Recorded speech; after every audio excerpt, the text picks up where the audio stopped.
E eu escrevi o capítulo 15 aqui do livro Filosofia Feminista, e vou aproveitar como fez a Daniela, como fez a Janine, lembrar do momento que eu fui convidada para escrever, porque eu estava no final da graduação. E, inclusive, eu estava comentando com elas porque quando eu olho para o texto eu tenho um pouco de uma crise, assim, de estar lidando com o escrito do final da graduação, agora alguns anos depois. A gente tem essa crise de olhar, às vezes, o texto do ano passado para agora, imagina o final da graduação para agora.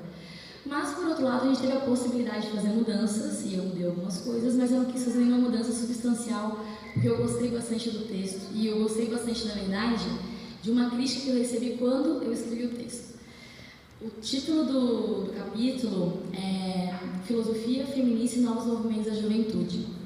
E eu lembro que quando eu escrevi, eu mandei para alguns colegas para ouvir as críticas e os elogios para continuar.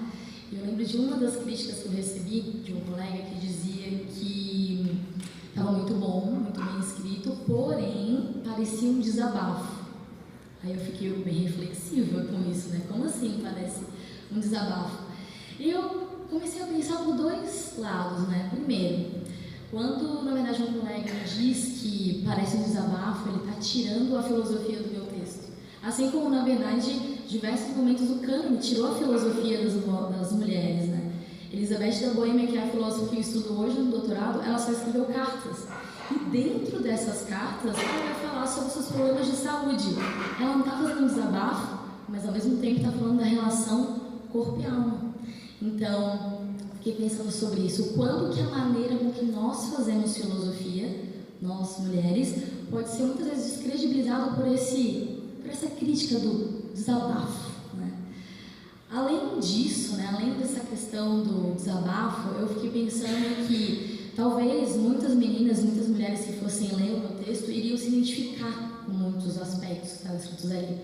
E sendo assim, então não é um desabafo, porque um desabafo é algo particular. E se tem identificação, significa que é algo político. Então é algo que se repete constantemente. Enfim, sem me alongar muito, o meu capítulo ele traz alguns dos temas desses novos movimentos de juventude que não são tão novos assim, afinal de contas são movimentos, são temas que se repetem constantemente. Então, eu falo sobre a questão da representatividade enquanto uma mulher filósofa, enquanto na história, normalmente a história é contada por homens e a gente com esse lugar do outro na história. Inclusive, quero aproveitar para dizer que durante a graduação, como eu estudei pouquíssimas, não lembro se eu estudei filósofos na graduação, eu tomava muito as minhas professoras que estão aqui, as minhas veteranas, porque elas foram minhas veteranas na faculdade, como fonte de inspiração.